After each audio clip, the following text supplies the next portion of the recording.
Steel City. Is everybody ready to go? It's proclaimed the greatest radio show. Welcome to our Week 13 recap. I'm your host, Jim Sella, here with Jay Dash. The Pittsburgh Steelers beat the New York Giants at home 24-14. 3-game winning streak for the Steelers after a 4-game losing streak. The first 2 games against the Colts and Browns, people said, they're garbage. The Giants came into town at 8-3 and contending for a wild card spot, and the Steelers handled them. And I think the Colts are they at the top of the division now? I think so, yeah, because they stomped the Jets last night. Please believe it. So, I mean, I guess the Colts aren't that bad, but the Steelers did make that offense look pretty terrible. Obviously, Tolzien was out there, and the offense didn't do that bad, especially in the run game against the Colts. So they took a big step forward yesterday as well. During the 4-game losing streak, the Steelers were giving up 28.25 points per game and 134.75 rushing yards per game. If you compare that to the current 3-game winning streak, they're giving up just 10 points per game and only 60 rushing yards per game. Dash, you've been screaming it for a couple weeks. They need to be able to stop the run. You can't stop the run, you're screwed. Now look what happens. They stopped the run in 3 games, and the defense looks like it's good again. Yeah, and we thought they would stop the run in this game, but we did think Eli Manning would be able to step up and have a solid game, and you said over 3 touchdowns, and I predicted a big game from Sterling Shepard. He did find the end zone, but he had just 21 yards receiving. And really, they did a pretty good job at stopping Odell Beckham Jr. as well. And he did end up with 10 catches for 100 yards, but he was targeted 16 times in that game for that 100 yards. Didn't find the end zone. So they did a pretty good job against him as well. And he's considered one of the top, 3 best wide receivers in the game. Believe it. The Steelers defense again this year has one of the top units in the red zone. They are actually top in the NFL right now at 42.5% for red zone defense. Lawrence Timmons had that big pick inside the red zone. Was Sean Davis inside the red zone as well? I think so. I believe so, yeah. Yeah, now the Sean Davis pick, there's a lot of people harping on him saying that he should have swatted that ball down. And I mean, yeah, he probably should have swatted that ball down, but I don't care if he caught the ball. Do you have any problem with him actually trying to return it? I did say he should have swatted it down immediately, but they came out with the win, so at that point, who really cares? But during the game, that is something you want to do, is you want to knock that ball down and give your offense as good as field position as you can. But this defense, Sean Davis especially, man, he looks great. He's making plays at the line of scrimmage. Obviously, that was his, first pick as a Steeler, as a NFL football player, correct? I believe so. So he looks great right now. Artie Burns still looks good. Like I said, he did a pretty good job against Odell Beckham Jr. and Sterling Shepard. I think this defense is taking a big step forward. You look, in their 7 wins this season, man, every single game, the defense let up 16 points or less. Now, like you said, during that 4-game losing streak, they weren't nearly as good. So, yeah, they're inconsistent right now. But this is a young group. They're finally getting some consistent play. You remember Artie Burns didn't start the season. Sean Davis didn't start at the beginning of the season. So, now that these guys are in there, this defense is starting to look really good. And like I said, every single win, the defense let up 16 points or less. And then you look offensively, every single win, 24 points or more by the offense. So that ain't terrible as well, but it's still, in the end, I'm still not completely happy with the offense. Again, no Sammy Coates, obviously, but it was check down city in this game, it seemed like. They were throwing screen passes to Le'Veon Bell, Ladarius Green, Antonio Brown, every receiver out there, Eli Rogers. They were throwing screen passes left and right. I want to see them take more chances downfield, and that's where Ladarius Green came in this game. It was nice to see him step up and have a big game. Steelers defense has only given up 4 touchdowns over this 3-game winning streak. That's a big part of it. The offensive game plan, has the Steelers become a power running team? I mean, is Ben Roethlisberger's knee still sore?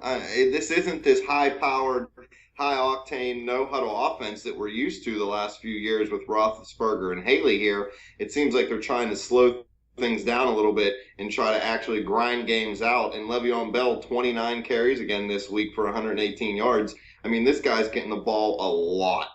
Yeah. 29 carries this week. He had 23 carries and 4 receptions the week before.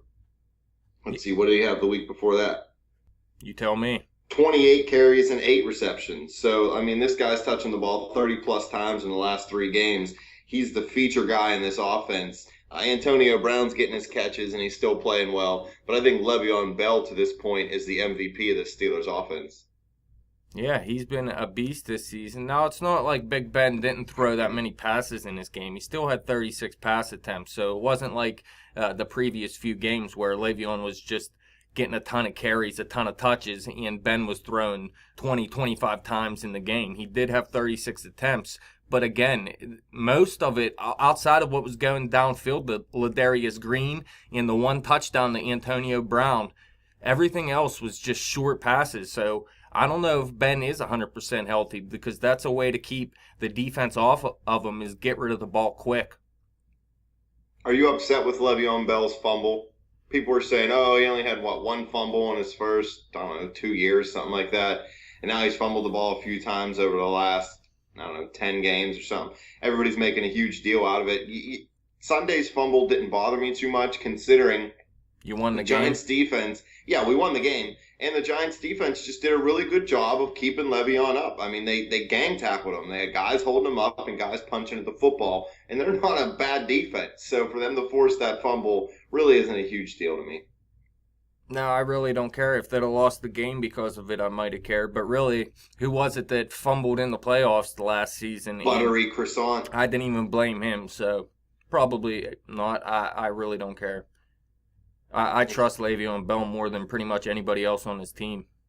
Is he the top running back in the NFL?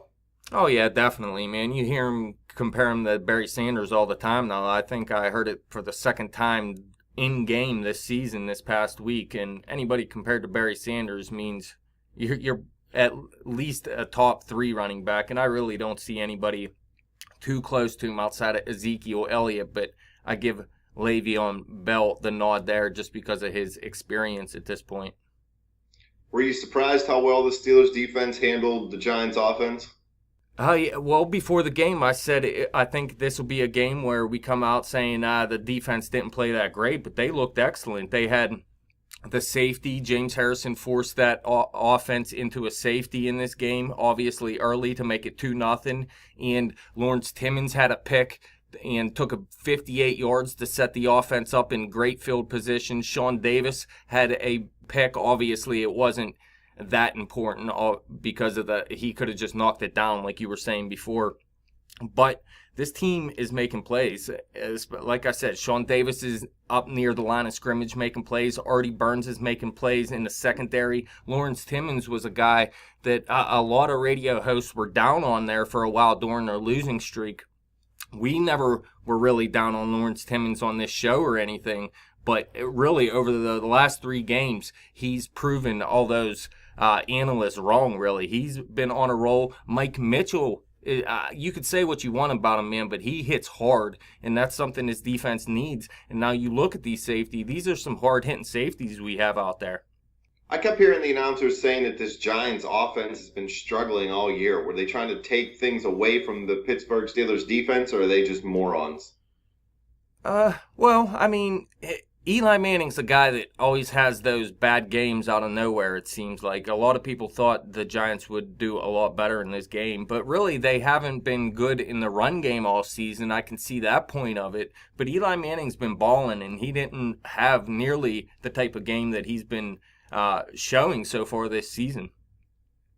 Unfortunately, the Steelers couldn't get lucky and the Ravens won again. Is it going to come down to that Steelers-Ravens game? Are they both going to win out? No, I don't think so. The Baltimore Ravens play at New England this week. Please believe. And they just have a tougher schedule altogether. I mean, that game, Pittsburgh versus Baltimore, is going to be huge, but I don't think that's the only factor in who makes the playoffs or who comes in second. I think I'd have to say I was pleasantly surprised by the overall performance of the Steelers team, even the kicking game with Chris Boswell being out right before the game. Like a day or so, they signed out Randy Bullock. A lot of idiots on social media thought that they should let Jordan Berry kick the field goals.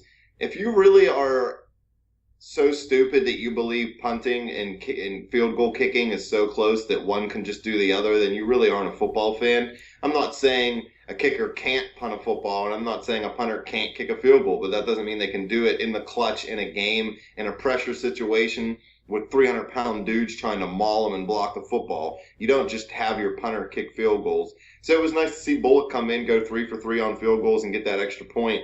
You don't have all the people harassing the Steelers for going for 2 and missing it. I'm not happy with the Steelers' offense, though, man. Really, I think the defense put them in good situations. They had a couple points in this game. I want to see the Steelers' offense. Now, this was at home, too, a place where they play great. Now they go into Buffalo. This is really their last chance because their only other road game is at Cincinnati, which is like a second home to them. So if I see them put up points in Cincinnati, I'm not that impressed. I need to see him go out there and put points up against Buffalo so I can trust this offense on the road. But Darius Green seems like he's worth that $20 million they spent on him in the offseason now, huh? Well, I mean, it's one game, so we got to wait to see. But I do like what I've seen out of him. He had a couple drops in his game. He had 11 targets, just 6 catches. I want to see the catches go up if he's being targeted that much. But he does look like probably the best receiving tight end Pittsburgh's had in a long time. Not to take anything away from Heath. I kind of think, and now we mentioned it a few minutes ago about Roethlisberger's health. Maybe he's still, not necessarily super hurt or anything, but, just feeling the effects of that injury still in the game. The wide receivers, A, are beat up, and B, just aren't playing too well outside of Antonio Brown. So we've seen Pittsburgh start run the ball a lot. We've seen them start focusing with Le'Veon Bell a lot. Is this just a game plan that Todd Haley and Mike Tomlin have come up with, and obviously Ben Roethlisberger being in those meetings, work to their strengths? If they don't have other receivers stepping up, they just find ways to get the ball into the hands of the guys that are stepping up, with that likely addition, or exciting addition, I guess I want to say, of Ladarius Green, because outside of AB, Le'Veon Bell, and Ben Roethlisberger, nobody on this offense has done much over the last 5 to 8 weeks, I would say. Again, no Sammy Coates. So I think maybe this offensive coaching staff has really found a way to, I guess, hide some of the flaws by this offense, but I'm with you where I'm not totally happy with what they're doing. They're winning football games. They're doing enough to win them. The Steelers generally seem to win ugly every year, especially at this time of the year. I think they've won the most December games in football since 2001, so that bodes well for Pittsburgh. But I think most of the reason you're seeing the offense the way it has been the last few weeks is basically just because they're beat up and just not playing that great. Believe it. So who's your offensive player of the game? I'm going to give it to my boy Ladarius Green. First one is the Steelers, stepped up, 6 catches. He had a touchdown. Like you said, he was targeted 11 times. I don't think he had 5 drops. I think, maybe one or two of those are errant passes. But I really like what he brings to this offense. I like the skill set. I don't think the fade pass in the corner of the end zone a few weeks ago is really what that guy's bread and butter is. I think you were seeing it this past week. Broken play a little bit. He's big enough and fast enough to get out into the open, and Roethlisberger to be able to see him and hit him. I think he's a good addition to this offense. I'm going to say Le'Veon Bell. Again, 35 touches in this game. He had over 170 yards total. Over 180? Yeah, over 180 yards total in this game.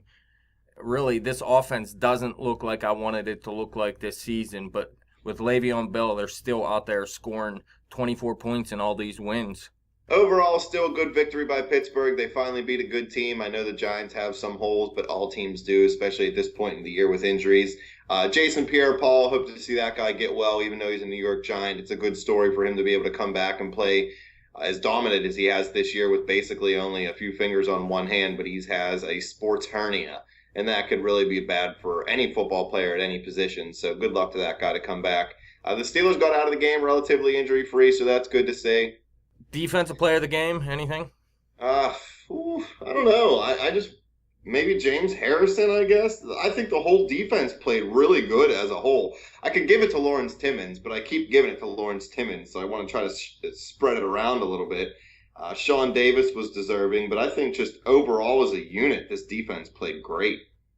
Yeah, like I said, Lawrence Timmons looked great. Sean Davis looked great in this game as well. And Artie Burns, those 3 right there led the team with 7 tackles each. Those three are balling right now, man, and I like what I see out of Mike Mitchell as well. I think I'm going to give it to Sean Davis, though. He had his first pick, and like I said, he was all over the field and hitting pretty hard. I'm going to give a shout out to Ross Cockrell because this guy has played steady all year when that's been one of the shakiest positions all season. And he's not been great, but he's stepped up when they've called upon him. And I mean, he's some 4th round pick or 5th round pick, and we signed him off Buffalo's practice squad or something like that. So good for that guy to step up and be a solid number 2 corner for Pittsburgh. Keep these recaps short. Everybody knows what happened. We won. That's what matters. Fans, any questions or comments, hit us up on Twitter at bet_the_spread. Hit me up on Twitter at betjimthewin. Check out the Facebook page at facebook.com/betthespread. Keep coming back to YouTube. Always click subscribe. Tell your friends. Love that spread.